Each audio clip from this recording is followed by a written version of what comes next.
I'm unhappy even though my life looks impressive. I'm sure of it. And the thing is, I'm a best-selling author, but despite all of that, it doesn't matter.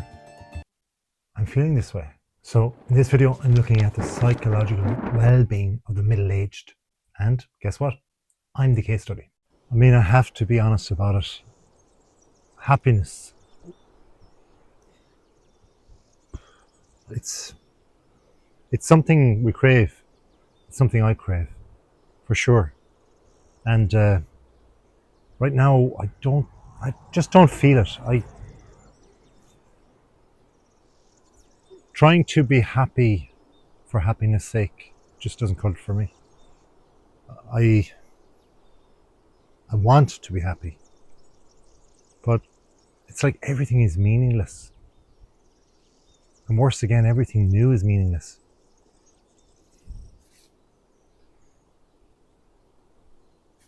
And ideas are great to have, and blessed are those that have them. And I'm glad to have ideas and the ability to come up with something new and think about things and create things and think creatively. But then I hit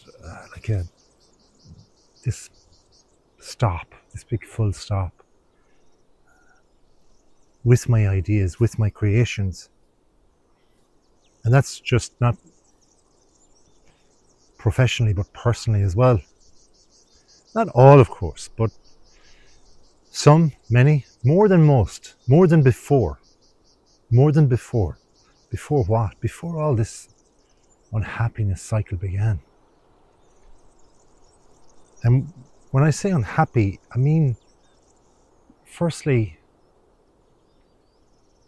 it's like this huge, big 360-degree sphere around me, insofar as expression, insofar as progression, and so on. It's not man-made by me. It's created by the way the world is.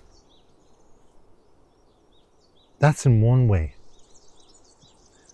And if I think of that, say, 360-degree sphere of full stops as such, I feel as if I need to poke holes through it.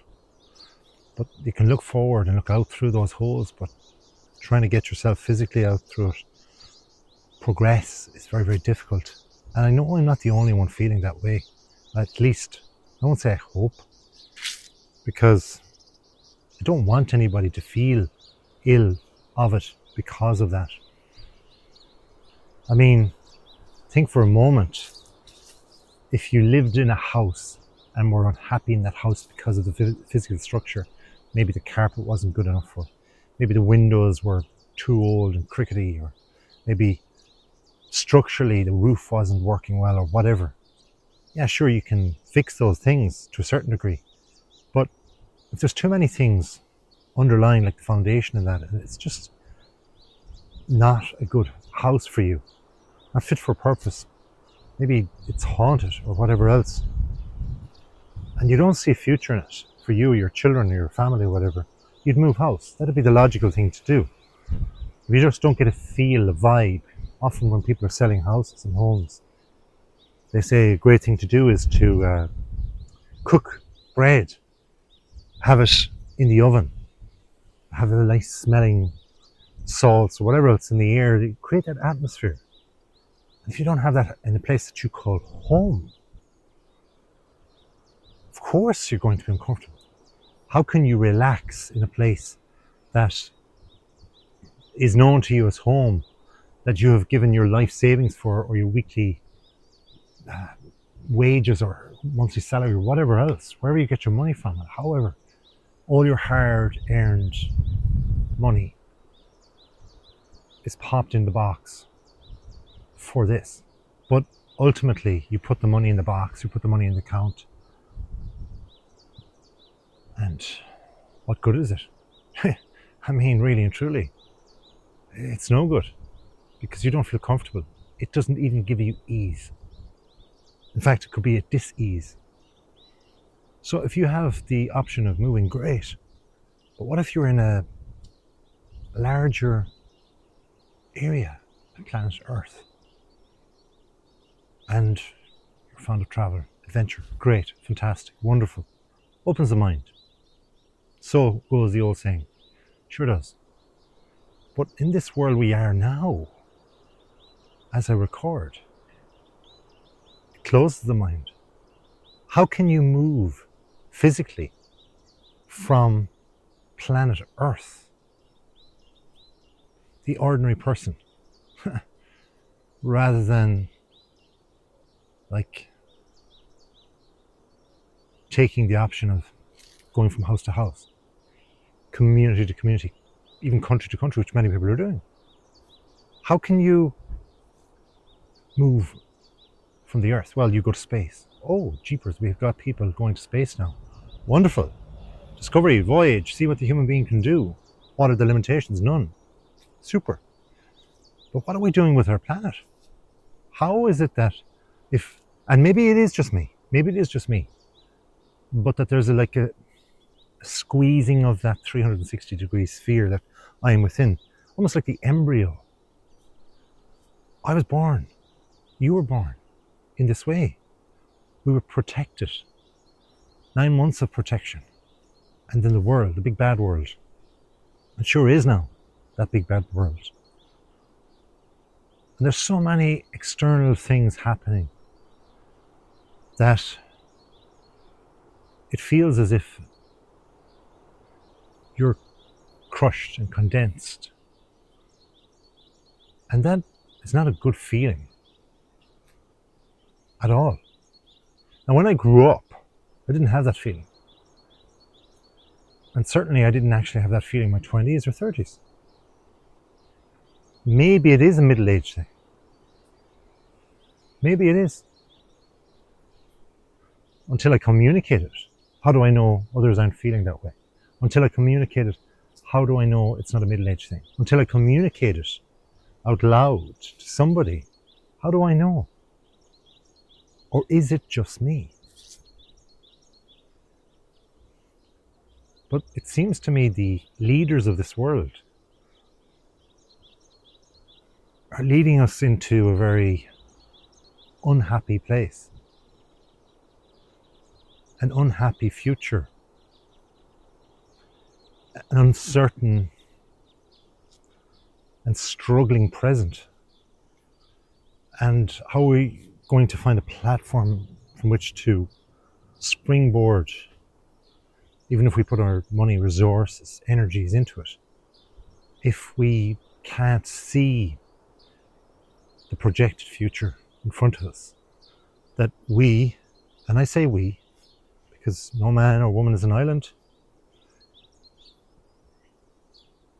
that we need to go to, be it physically staying in the same spot and economically trying to save for a rainy day, save for the future, to invest, to be able to get something more out of life, to be able to motivate yourself long term. And this is the dangerous part of it all, is how are people motivated? Are they motivated, or are we actually just going through the motions of it all? And that to me is actually very worrying as well. Because if it is that we're going through the motions of it all, well then, what is the point of it all? And then that leads me to the philosophical question, perhaps the biggest question of all time. What is the point of life? And maybe partially the answers to some of that has been answered by many people who've decided that there is no point to their lives. I don't know. And perhaps a trigger warning, that is what goes through people's heads. I don't know. I don't know that extent of each and every individual that goes to that place. And it still has not been proven whether there is that consistency of thought and feeling within all of the individuals, or the majority of individuals. Maybe we're not supposed to know. But certainly there's people that are responsible how people can consciously call themselves leaders if they're consciously doing the wrong thing over and over again. Being afforded as a leader to have time, money, resources, a wealth of experience and skills and people around you, education, and then consistently doing the wrong thing is beyond me. I scratch my head several times and I wonder, or is it a case that people have low morality? And then that makes me feel sad about things, because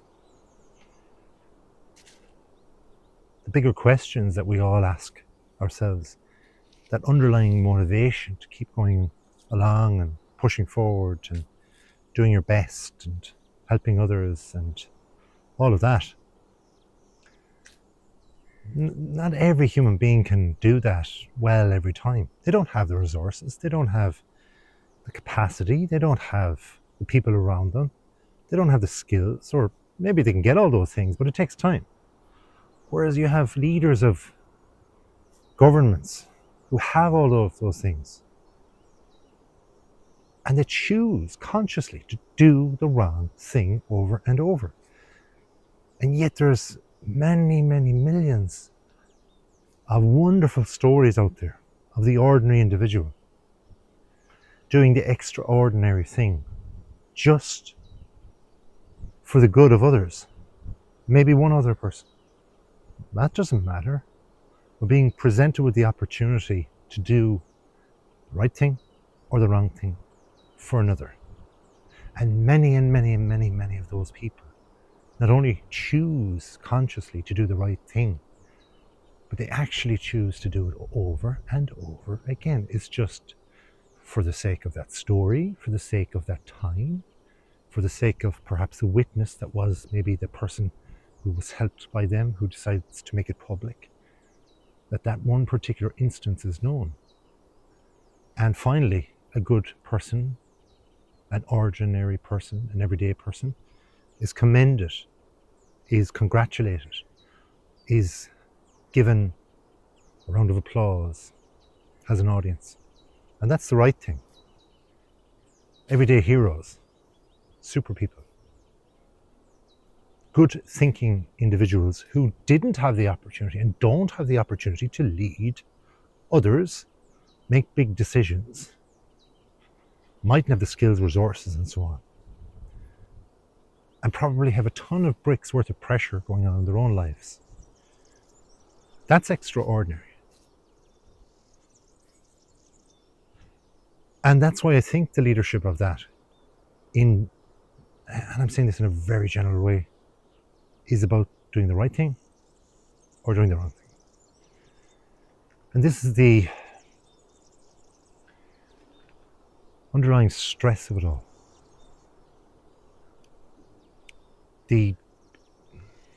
One of the ingredients for unhappiness right now.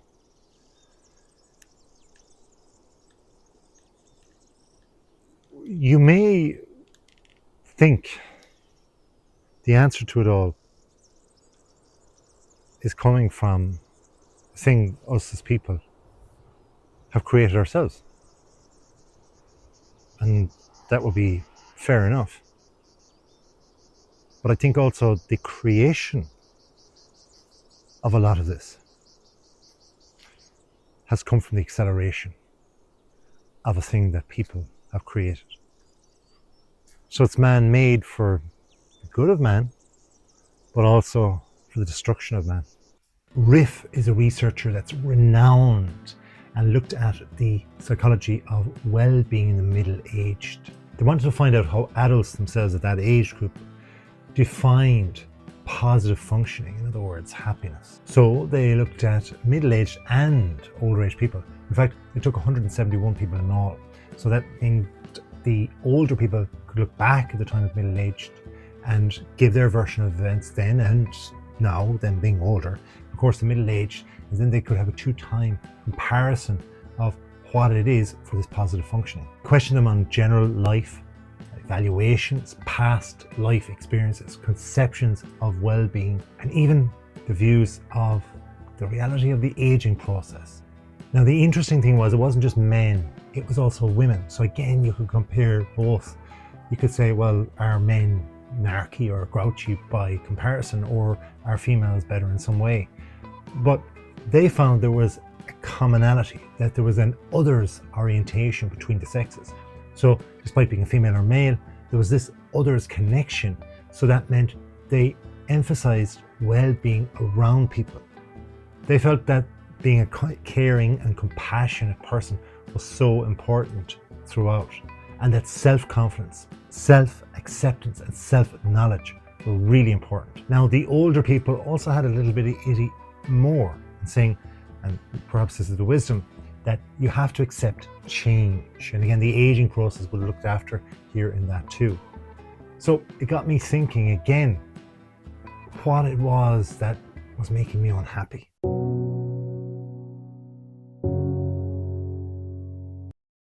And that's technology. The acceleration of technology over the decades has been phenomenal. A few years ago, I went to an event, type of couple of weeks long event, fair, kind of a mixture of music, boats, water, sun, sea, crowds, free public events. It was wonderful. And there was a tent, I remember, there. You could just wander in and check out what was going on. And there was a display, and I think it was labeled something in the way of, by the way of, the history of technology. And I went in, and I said, oh, that should be interesting. Not being an extremely technical person myself. And as I walked in, there was these tables, there was just like computers there.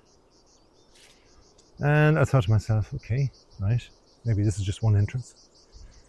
Maybe there are other entrances. And as I rambled up the aisle, I mean, kind of aisle that I could see at least, I noticed, like, you know, the desktop computer. And I was, oh yeah, remember that one. That was, I remember seeing that in my cousin's house actually. When I was very young. It was like as wide as and as deep as it was wide, and even deeper than it was wide. Big chunky one, big block. I thought to myself, yeah, that's right. Yeah, the shape of that, and even the aesthetics in the front. Brought back a memory. Cool. And I continued walking up. And then I saw another, again, computer-esque type thing. And I was like, oh yeah, there's another computer. And then I saw, I think it was a floppy disk, just on the table. And I went, oh yeah, floppy, yeah, there it is. Yeah. And I was kind of scratching my head years ago, thinking about the floppy disks, going, it's like putting toast into a toaster. It's like, what do these actually do? Could never figure it out. Always, when we got a new computer, it would come with it and put it in, you get the information out of it, and somehow it comes up on the screen. It never did for me, but I don't know. But yeah, floppy disk, I recognize you, hello. But I went through each and every table. And the thing was, I recognized everything that was there. And up the top was the phones. And you had the old Nokia phone, and you had the flip phone. Of course, the phones without screens. And then as I went up further, you had smartphone, the iPhone, and so on, and screens and the tech. And they're like the huge big screen and the kind of curved screen, and all the different things. All the different technologies right up to the moment that was then. And yet, I looked back at the room and looked around, and I thought to myself, where's the other? Is this like a wing? And I go down to another wing here, another wing over here. I thought, it's the history of technology. Surely, I said to myself, that's only the history of technology in my existence on planet Earth with regard to the last 10 years, 20 years at the time. And then I realized, and I looked at it, and I saw a few old bits and pieces. And I thought to myself, okay, I didn't live through those, but I could see how, even as a almost technophobe myself, how from a building blocks perspective, the things that I recognized, maybe from magazines or from TV or whatever, were a little bit older, maybe just when I was a child kind of thing. Were building blocks to the more modern stuff, like the phones. And I thought to myself, oops, the history of technology is actually my lifetime. Holy squakamole. Now that really got me thinking about tech. And the thought then and since then has been, well, hold on a second. If that's the case, technology has progressed and accelerated inside a couple of decades to become so advanced, which is incredible. Good, bad. Okay, hold that thought for a second. Similarly though, the human race have raced forward.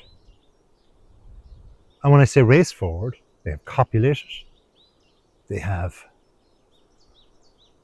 cared for each other, they have lived.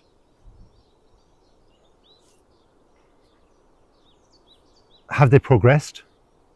Maybe, in some ways, maybe not. Have they diversified? Yeah, sure. Maybe not in others. But they certainly haven't changed or accelerated in the same way or in a aligned way with the accelerated rate of technology. Inside less than half a lifetime, a third of a lifetime at the time, when I'm observing this myself firsthand. And that was years ago now.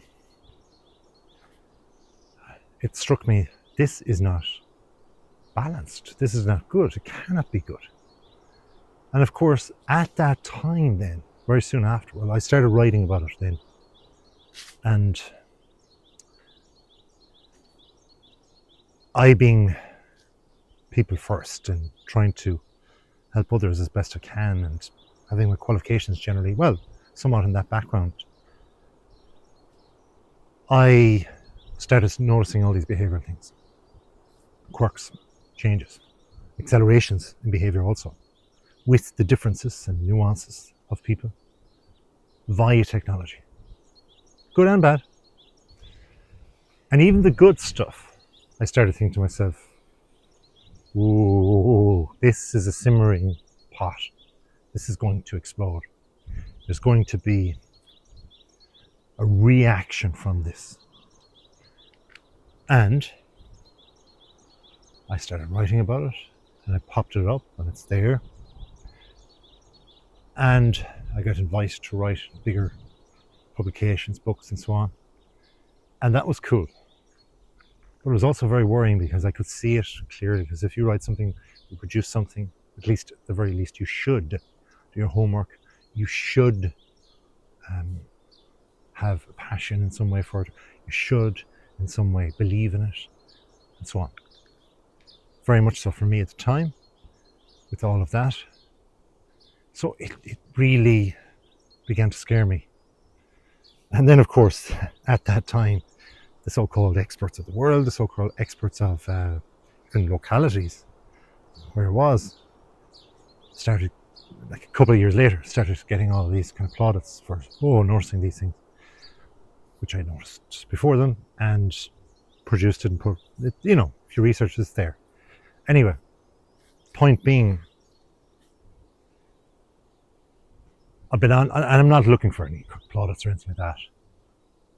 I think a lot of human beings would have seen those things. But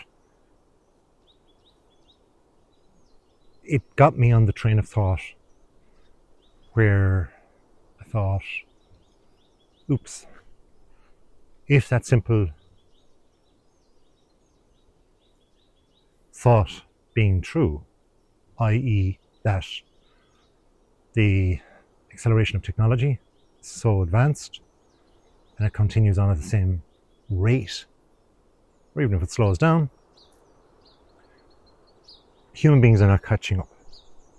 They're not even able to take their breath with their ordinary lives, and the changes in anxieties, depressions, so on, are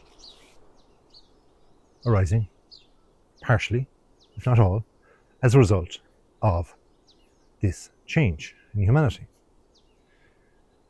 So, that was a tricky thought.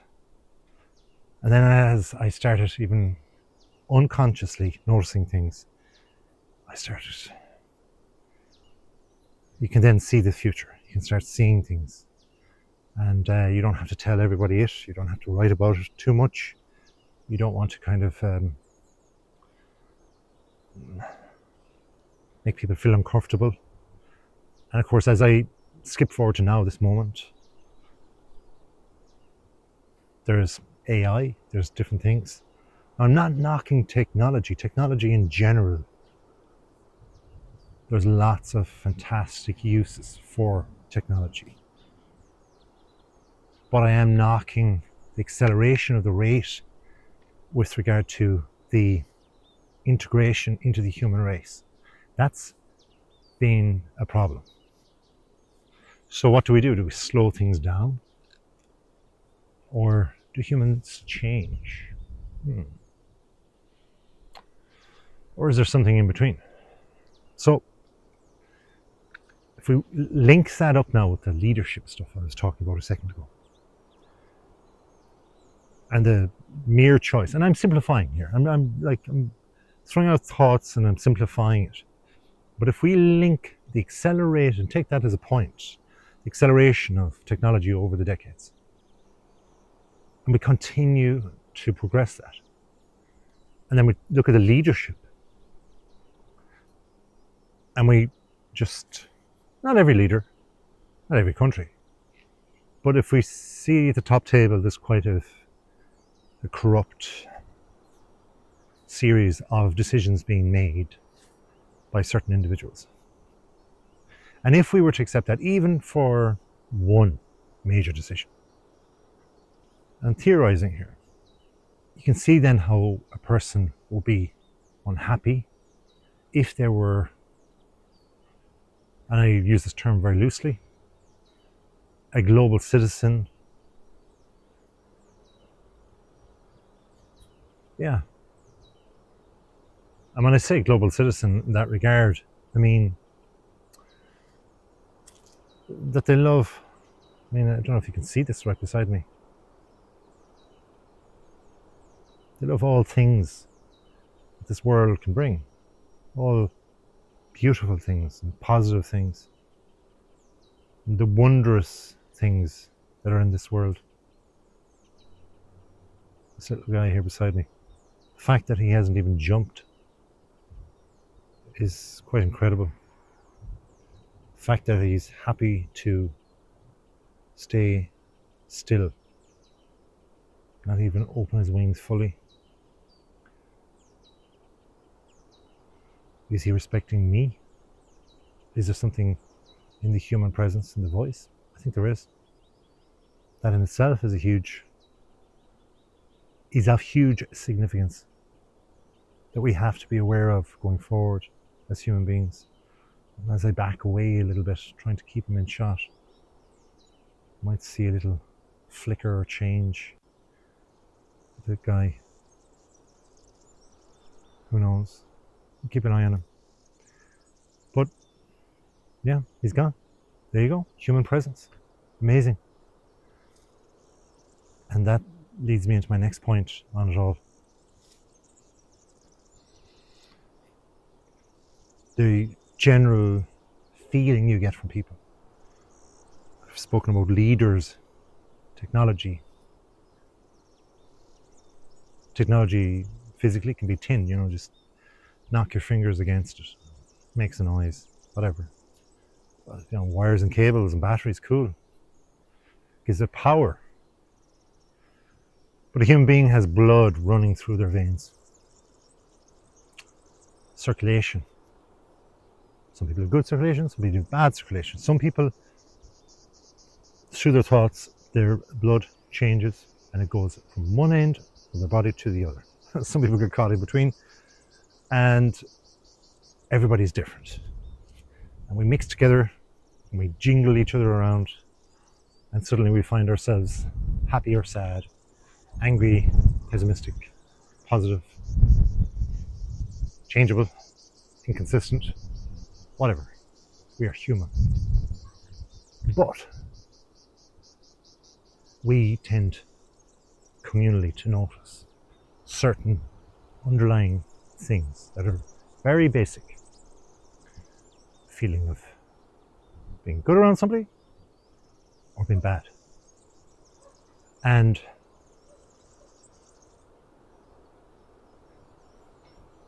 we have the internet, we have technology.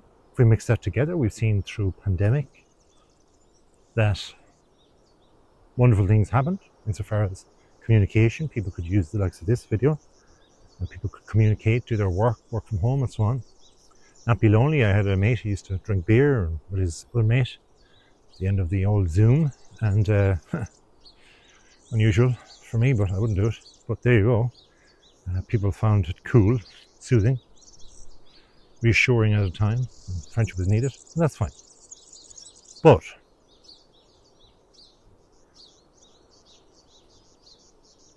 a lot of people will say that they feel people from a distance, be it through the internet, through a phone line, through whatever.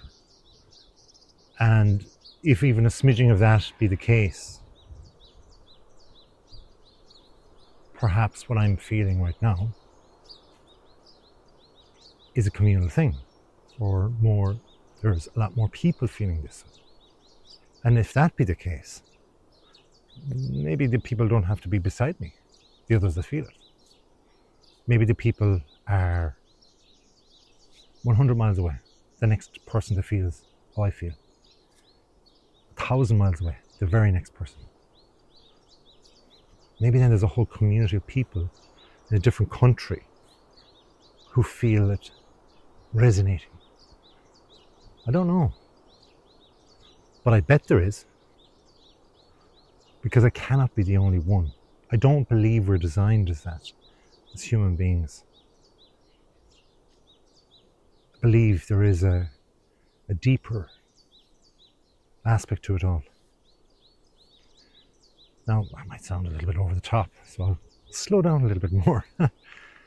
But if there is a grain of truth to that, if there is some sort of sense to that, simplifying it and just summarizing it at this point is that the acceleration of good or bad for leadership is happening in the moment, which means that decisions, good or bad, can be made and can be acted upon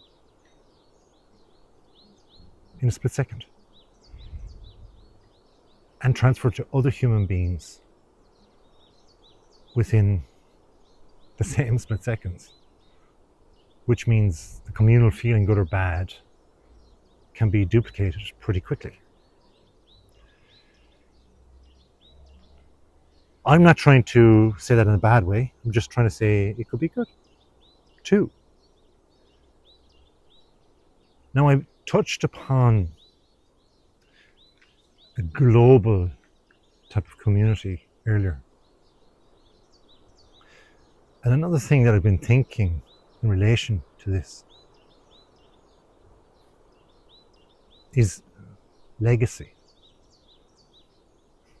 Now, my generation of people on this planet, my generation of people in my locality, my generation of people in my country, my continent, and so on, all the little pockets of communities and different groups. When we leave this mortal place. And the last turn out the lights. Or even before that, when it's getting dark for each one of us, and we communicate before our last breath. What will our thoughts be? Surely at that stage, the pulling and dragging and effort has stalled, and it's down to contemplation. And in that time of contemplative, hopeful peace, how will we shape our communication to each other around what the definition of our legacy has been? Because I think every generation, every nation, every continent, every group of people have a goal. And that goal must be in some way progressive. Otherwise, what's the point? Yeah, sure, there are destructive groups of people, I agree. But in their destruction, they want to progress. If they're a harmful, for example, army or gang, they might want to do more harm. So there's progression in that. But let's just say for a moment that most people are good. Whatever religions, whatever countries or continents and so on. But they all happen to be one global community because of age. And here I am, middle age. So then, oops, we're all kind of hanging out together. For some way in the future, the technologies, the leaders have decided that we're going to have one big almighty room. And in that split second, the physical bodies of everybody, forget about the virtual stuff, physical bodies of everybody is zapped into this room. And let's say there's many rooms actually. And in these many rooms, they're all beside each other, almost like a commune. You have apartments or blocks, motels even. And in each huge, gigantic room, you have the exact age of all of the people of the world. The 99-year-olds in one day in one room. The 99-year-olds in 2 days in the other room. The person who was born would say 99 years and 1 day before. 99 2 years before, so on. Okay, there'll be fewer people in the 99 room, in the age 99 room, that there will be in maybe the age 89 room and so on. We never know the future, do we? But if that be the case then, and we were all to kind of just have some form of communal language or communication device, technology is good at that kind of stuff, isn't it? Well, if that be the case, and we could all just think of legacy and summarize amongst ourselves, what the heck did we do? How do we progress this world? And again, I am taking it into account that most people in these wonderful gigantic rooms would have goodness in their veins. And if that be the case, surely then we would kind of wonder to ourselves, we either did something good as a generation, or we did something bad. And I don't want people, any of the people my age, be I 99 years and 1 day old at that stage, or whatever age, younger, older. I don't want to be one of those people that has brought us into a bad place, consciously or subconsciously. Don't want to be that person. But I also recognize that not everybody in those rooms have the power, the resources, the energy, the luck, if you believe it or not, that it's there, to have a very impactful influence on the decision making, on the action, on what happens, what occurs. And that's cool. I'm okay with that. But I do also believe that there's a ripple effect there underlying amongst us as human beings, that, and even in nature, we've already seen it, perhaps in this video. It's questionable. I believe so. But if that be the case, then surely,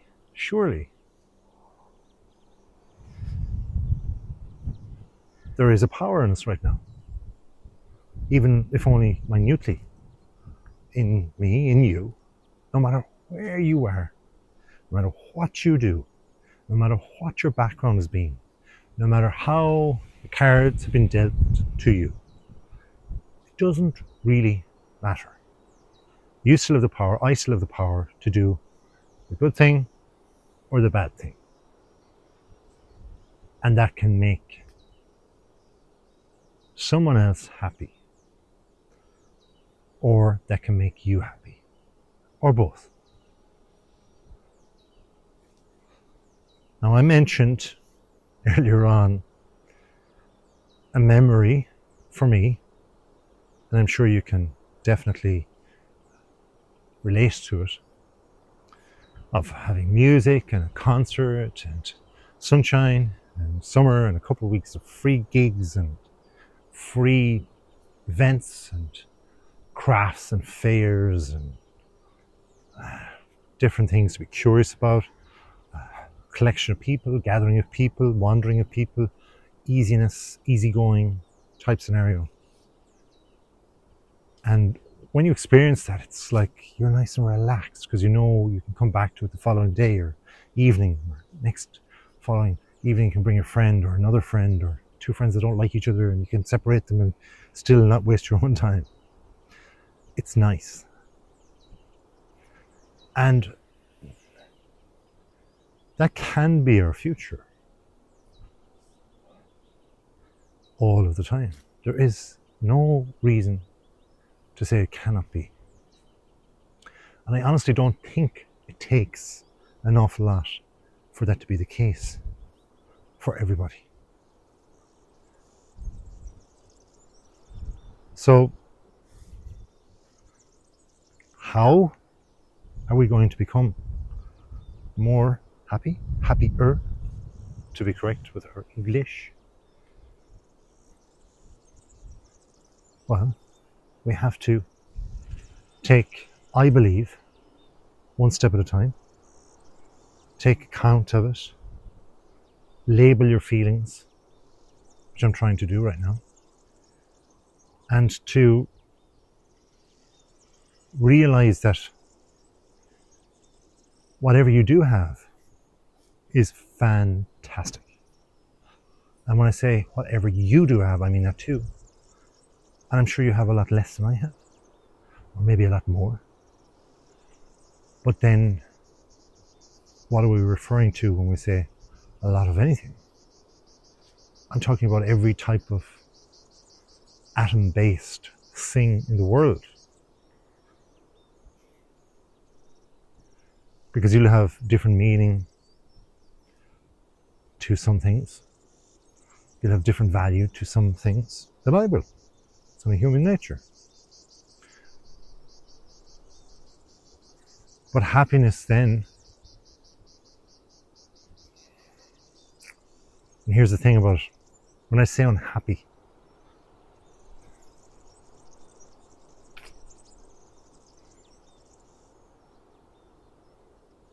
it's a lack of confidence that things will get better. Of all the things I've really said. Unless we as human beings start doing the right thing. Because when I say the lack of confidence, it feels like a groundswell. It feels like there's connective tissue amongst more people that I'm willing to wage on that feel this communal unhappiness. Maybe it's pockets of people around the world, maybe it's pockets of people in my locality, maybe it's pockets of people in my country, continent, whatever. I don't know. Because not everybody are super aware of the feelings. But if we are interconnected in that way, and if there is that communal thought pattern, then surely we have to use it in some way, in a positive regard. And maybe one of the reasons why we are feeling this way, if indeed, hypothetically, there is other people out there that are feeling this way, it's because it's not that we haven't been trying. Lord knows I have. Whoever your Lord is, maybe it's different than mine, or lady, or other. But maybe it's that we have to do things in a slightly different way. Maybe it is that we have to start realizing that we were banging our heads against a brick wall. That those that have been in power have continued the loop of power, continued to close their ears, close their eyes to others. And maybe, just maybe, if we slightly change up how we're doing it, we'll get a better result. Now, I would say that if you gather everyone up together and go back to that moment of us all being in the tent, the big gigantic tent, or the big marquee, or we're on our 99th year. We all have one thing in common: the day we were born. And if you bring us back to now, a healthier, more vibrant age group, because we ain't dead yet at our age. But if we do that, certainly an army of human beings have huge power, huge goodness, huge value. We see it in sport, we see it in music, we see it in performance, and it's exhilarating when everyone feels the same thing. And we see it through action.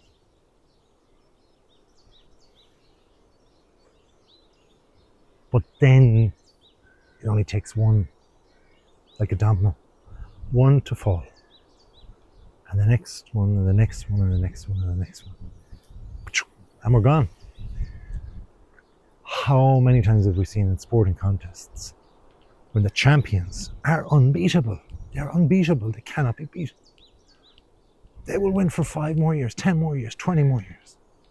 They have an incredible amount of money behind them. They have an incredible amount of supporters. They have an incredible marketing agency. They have incredible management. They have incredible coaches. They have a youth policy.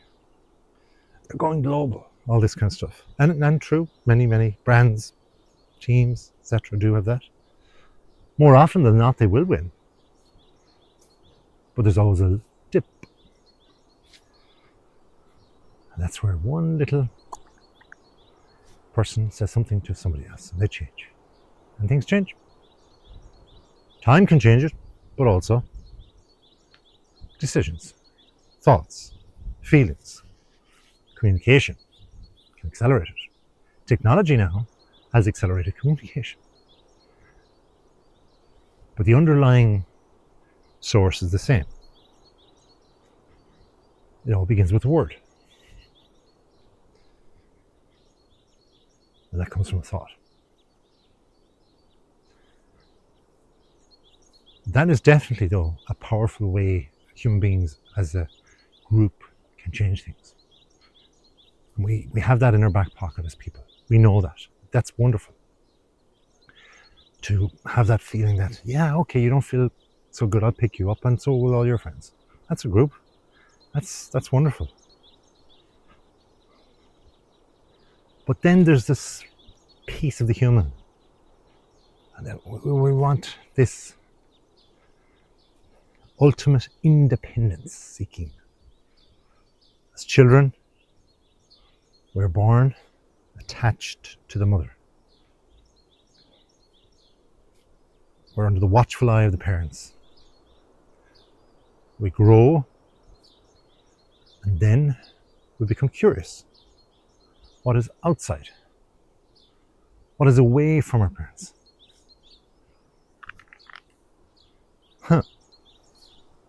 It's the life course.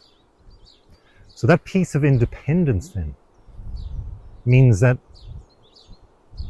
somebody wants to do something more or different. So we have to factor that into human beings too. And we have to factor that into our army of goodness, shall we say, of global goodness. Okay. Interesting. And then we could say, well, you know what? Do we need an army of people? Do we need all these people? For one person to feel happy? Happier? Maybe we just take the best of the people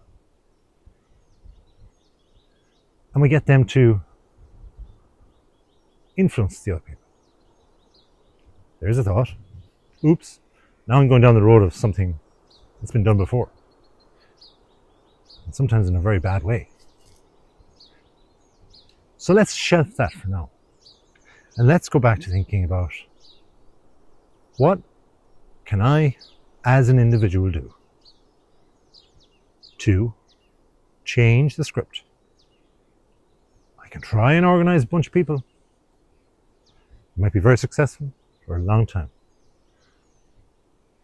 Or you can look after yourself or a small group of people, or you can communicate with another of how you feel. And these are all little strands. If we had a diagram we could show to you, but I think you get it right now. So we have several ways, but the one common denominator of all of these things, well, there's probably two at least. One is that they're all human. And the second one is that it has to start from yourself. So,